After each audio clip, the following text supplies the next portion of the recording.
I'm Jenna Wolf. That's Nick Wright. Chris Broussard hanging with us this morning. What's up, Chris? Man. I am glad to be here. What's happening? How are you? That was solid. That was very romantic.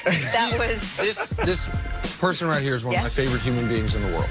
I've only known him for about 3 years. He's one of the most genuinely kind people in the world, and aside from a few incorrect basketball opinions, I got no beef with him whatsoever. I'm not going to follow that up. You also are I gave you a huge compliment. You love me now. You did. I got a little. You lost a little weight. Broussard is good for the rest of my life.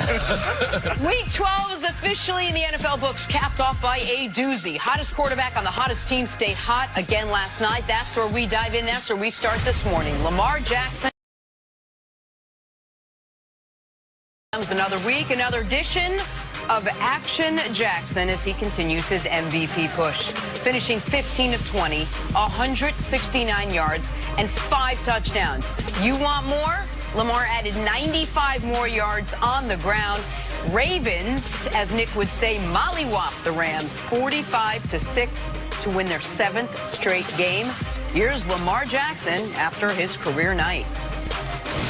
I'm trying to win the Super Bowl, and we taking the game at a time. I'm not worried about MVP, you know. If it come, I'll be satisfied, but I'm trying to win the Super Bowl. That's a team award, and that's what I want.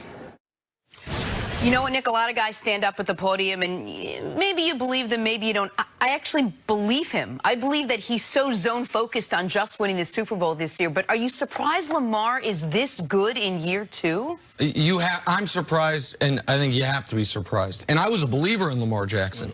I was someone that thought some of the pre-draft noise around him was unfair, and that as you saw that he might fall out of the first round entirely, I found myself saying, what are teams doing?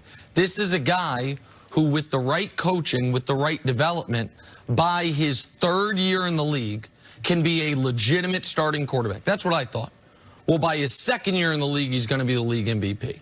So, yeah, I'm surprised. And almost all year long at the quarter pole, at the halfway mark, 10 days ago, I said Russell Wilson's your league MVP. Lamar has been gaining ground. Russell just had, even though they won, one of his worst games of the year. Lamar is playing a stretch of football right now that you can put up against any month any quarterback has ever played in the history of the league. Lamar's now taken the lead. So, in the MVP race, he right now is the most dangerous player in the league from what he showed you he can do with his arms last night, what he's shown you he can do with his legs all year. And so, yes, I'm surprised, and I believed in him. The folks out there that were saying that he was either a flash in the pan or wouldn't work in the NFL, they're not surprised by this. They're just dead wrong on him. But I feel like I was one of Lamar's biggest proponents coming out of Louisville. And I did not see anything close to this coming, certainly not this early. You were a believer. Did you ever think MVP? No. Like in his whole career? No.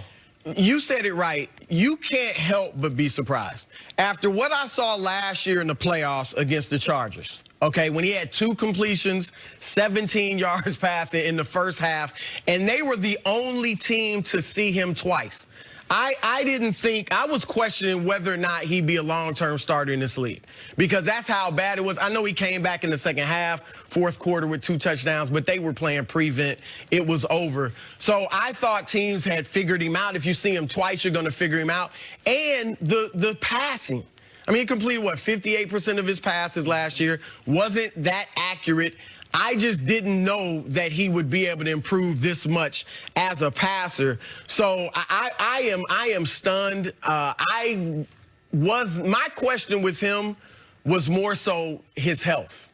Like, could you run that often in the NFL and stay upright? As running the football, but it was more this hybrid Mike Vick 2.0. But since then, the last 4 weeks, he has 13 touchdowns passing, 0 interceptions. He has a 142 quarterback rating. Perfect is 158.3. And in addition to that, he's rushed for 300 yards. What he's done over the last month, basically from the middle of October to now, is put it all together for a team that also, team-wise, they added Marcus Peters. He's playing like the Kansas City version of Marcus Peters. The rest of their secondary got healthier. They're playing more like Baltimore Ravens defense, which is why right now, this moment, they look like the best team in the league. So I was going to say the same thing. you know that if he does get hurt, which is very possible the way he plays, unlike sometimes with Cam Newton or Michael Vick, you know that he can rely on that arm, which you've seen the last couple of weeks. And if you listen to some of what the Rams had to say after the game, it was almost as if they went up against someone the likes of which they'd never seen before. His speed surprised them, his versatility, the way he moves the ball. It's like they prepared for him, but they didn't really understand it until they saw it up close and sort of in real time. What is the ceiling for Lamar Jackson, Chris? Hall of Fame. One of the all-time greats. There's no question about it. Look, obviously he has the talent. As you talked about the throwing improving, obviously he's got the running game, and he has the intangibles. It's rare to see that combination of physical ability and talent and the intangibles. The way his teammates and coaches talk about him, that shows you he doesn't, and let's be honest, at the podium, he doesn't look like a great leader. He doesn't sound like a great leader, but he says all the right things, and the way his teammates rally around him, even last year in the playoff game, when fans were chanting Joe Flacco and all that upset a lot of his teammates. John Harbaugh stuck with him. I was saying go to Flacco because you got to throw the ball to get back in it. He stuck with Lamar, and that shows that this guy has the intent. We know he works hard because he's improved his passing, but I think his ceiling is the Hall of Fame. And look, if you're running the way he is, I don't think you're going to have a long career if he stays upright. Cam Newton has played essentially 8 seasons. This is his 9th, and he's twice as big as Lamar. And you see the hits, the toll that the hits have taken on him. So this may be a situation where running like this, you might have 6, 7 great years like this. He has shown the ability, maybe by then he can transition to almost strictly a passer. But even if he doesn't, if you get 10 years of this. Well, that's the thing is, at this point, like, longevity can be overrated in this regard.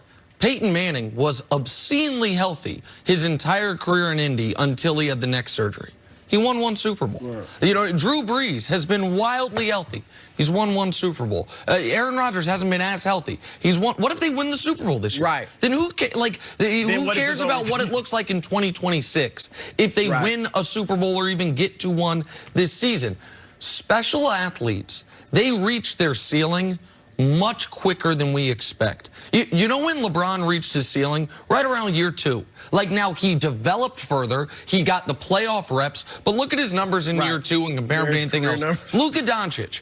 He will never be better than he is right now. It's almost impossible. Now, the question is, how long can you maintain it, do it in the big moments? Lamar's ceiling is what we're watching. He'll never be better than this. You can't be better than this. He can improve his passing. Well, I mean, over the last month, he's 13 touchdowns, 75% passing, and 9 yards per attempt. Like, maybe he can make it look better, but he can't be more effective than he is right now. And in fact, what I think, Patrick Mahomes, to keep it in football, he'll never be better than he was in year 2. The question is, can you maintain it? When the league starts to get more information on you, when your athleticism wanes, when you have a bad injury luck for your teammates around you, can you maintain it? So I think we're watching the ceiling. And Hall of Fame or not, a lot of that does have to do with longevity. A lot of that does have to do with injury luck, these types of things.